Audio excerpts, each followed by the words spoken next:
Les cendres de Notre-Dame de Paris, des archéologues ont effectué des fouilles. Les spécialistes de l'INRAP, l'Institut national de recherche archéologique, ont sondé la zone sous et autour de la cathédrale, découvrant alors de véritables trésors. Antoine Bienvaux a rencontré pour Europe 1 l'un de ces archéologues. Pendant 5 ans, Boris Robin et ses collègues archéologues ont fouillé chaque recoin de Notre-Dame en quête de trésors cachés.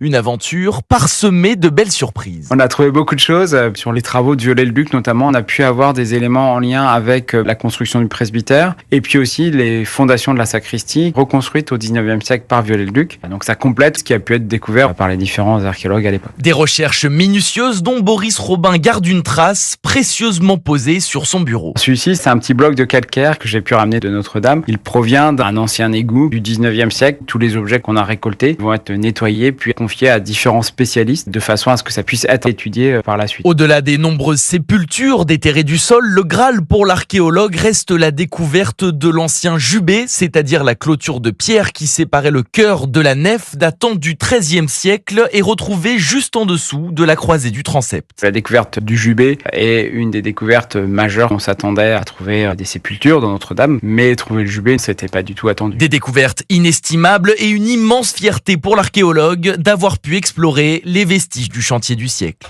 Un reportage Europe 1 d'Antoine Bienvaux.